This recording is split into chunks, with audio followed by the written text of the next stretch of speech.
But let me move on to Nigeria's current earnings season. Of course, as you see, the market softened today. Investors buying strongly to some of the biggest banks. One of them, the current earnings season continues into the new month of November. On Monday, Zenith Bank announced decent results for the 9 months ended September. The earnings announcement by Zenith Bank also included highlights of its recent activities, which of course includes the recent recapitalization, the clearing of toxic assets, and interim dividend payment.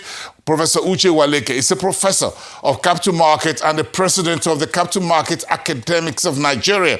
He joins me now from our Abuja studios to chat to the latest Zenith Bank financials. Good evening to you, Professor. We thank you for coming in on the show tonight. Yeah, good evening, Boston. It's always my pleasure to be on your show. Great to have you here. Thank you so much, Professor. Broadly speaking, what do you make of the Zenith Bank's latest 9 months earnings release? Talk to me.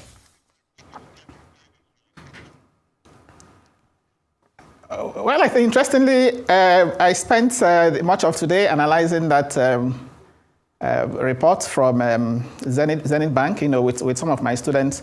It's obvious, it's evident that the bank delivered, solid performance against all odds. And for a bank that was listed on the exchange in 2004, of course, came on the premium board in 2015.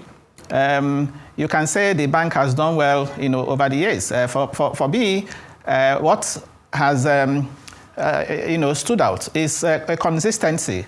This is a bank that you can't describe, by any standard as an aristocrat, as a dividend aristocrat, given its consistent track record of, dividend payments. If you look at the results that came out, the income statement, for example, we saw growth in gross earnings. We saw growth by as much as 16%. We saw growth in interest income.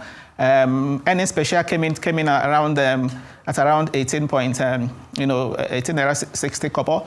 And as I mentioned earlier, this is a bank that paid the interim dividend of the highest, I think so far, to the best of my knowledge, 1 naira to 25 kobo.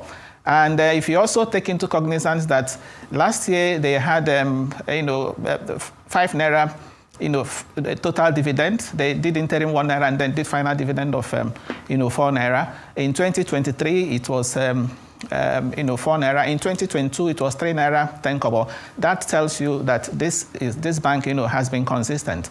And then if you turn to the statement of financial position, you also see, some positive results there.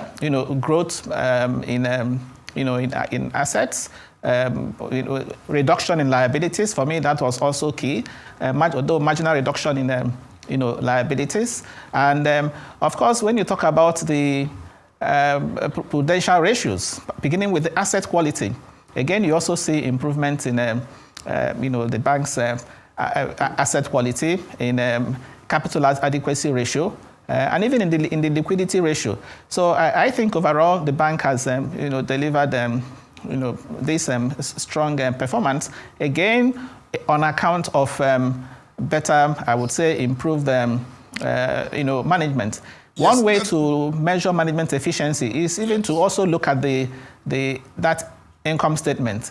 If you look at the income statement, you notice that, yes, OPEX, the operating expense marginally increased, I think from 622 to 714. But when you do the common size analysis, what we call, vertical analysis, common size, you will find that the OPEX ratio, relative to that of 2024 was an improvement. OPEX, as I said, relative to gross earnings, yes, actually showed an improvement. So again, that's a testament to the efficiency of management. Yes, I want to see how this bank, Zenith Bank, is able to remain very positive. You look at the clearing up what you call toxic assets, the interim dividend in the first half, and of course the exit of CBN forbearance. Do you think these are positive steps that we've seen over the last 9 months for this big bank in Nigeria? Oh yes. It's actually very instructive to note that the bank has now exited, CBN's, forbearance. Again, if you look at the financials, you will find it there that, but for the impairment charge, the huge one that was made in 2020, 25, the bank, of course, results could have been a lot better. So you notice under amortization, okay, you notice a huge amount that was done there for 2025, about 10 billion, compared to about 3 billion that was done in a corresponding period of 2024. So that tells you that the bank, that was why when I started, I said, against all odds, the bank, has been able to exit that forbearance. And what it means is that going forward, I want to believe that the bank will finish up, quite strong, building on the momentum that it already has. And of course, as you rightly mentioned, this is also a bank that has met the central bank's minimum, the new capital requirements. As a matter of fact, among the banks that raised the highest, the highest, from the market, over 360 billion naira. And it has also remained, again, I need to mention that, it has also remained, in the number one, tier one capital for 16 consecutive times. One of the things when you look at your outlook, one of the things the Zenith Bank has also done is to talk about expansion globally in even Africa. Now talking about going to Francophone West Africa ahead of next March, the capitalization deadline by the central bank. So do you think the bank will still be able to remain on course, spending money to expand, and still be able to remain very profitable into the year 2026 when the capitalization end and into the horizon as to when some of these Africa foreign expansion will come in place? To summarize, Professor.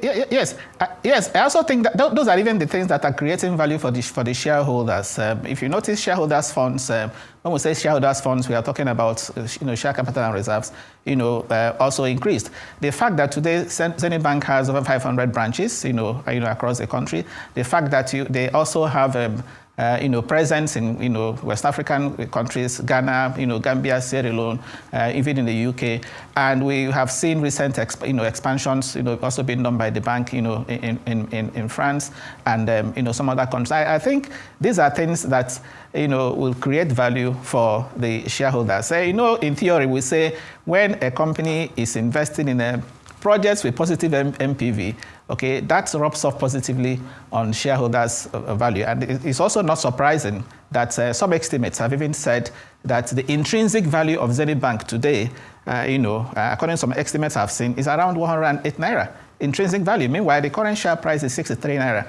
So when you have that kind of, huge margin of safety, all right, current price is 3 naira, intrinsic value, which is also what we call the fair, value based on fundamentals, around 108. So it tells you the upsides that the company has, the potentials, of that bank. And I've also read too that, about talking about the better value of Zenith Bank, which is below 1.